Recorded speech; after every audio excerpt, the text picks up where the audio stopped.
One of the harder things to learn when writing is when somebody says, don't write in passive voice.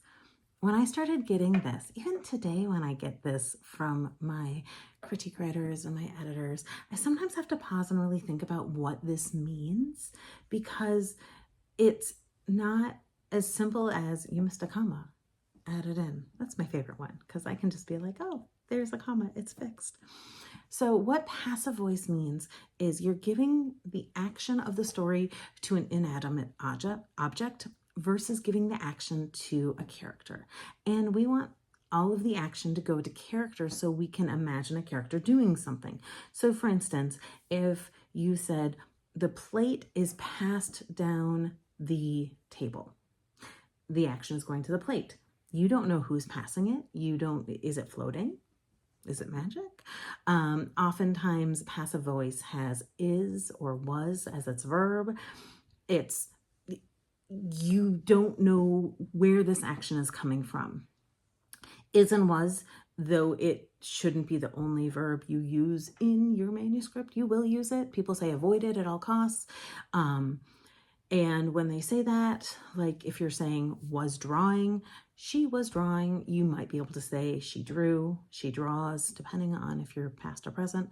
You can often get rid of those wases or ises, but you're going to have times when you need to use the is or the was verbs. They're not evil, they're just overused.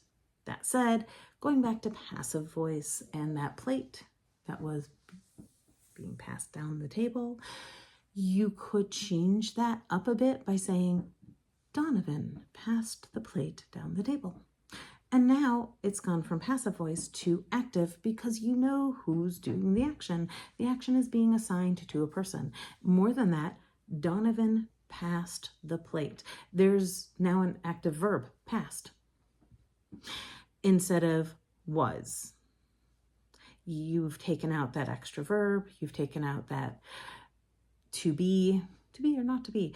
You've given that sentence a little bit more oomph in your story. So when somebody talks about passive voice, it's giving the action to an inanimate object. So there are times when passive voice is not awful and it's needed and it's okay to have in there. So that's fine.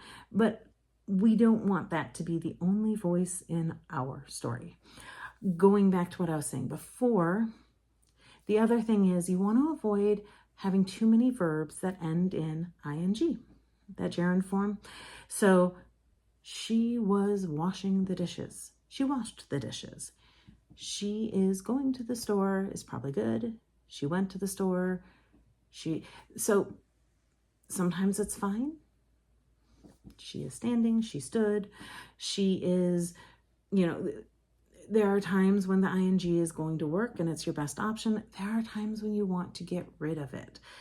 So if you find yourself like using it a lot, when you're done writing a chapter, when you're done writing your book, find all of the ings. And if there are hundreds of them, think about seeing if you can minimize them. I have critiqued a book where somebody had like 5 ings in a sentence. That's too much. It starts sounding sing-songy. It gets very distracting. So if you can cut that down, make it more concise, break it up a little bit, it's a really good idea. So giving action to the people, taking out some of those ing verbs, it's kind of like a passage that new writers go through. They start with all sentences starting with the character. Then they realize they can use ing verbs to avoid starting with the character's name. And then they realize that's also not a good way to start their sentences. And so then they start becoming more creative and getting stronger sentences. So this is the path.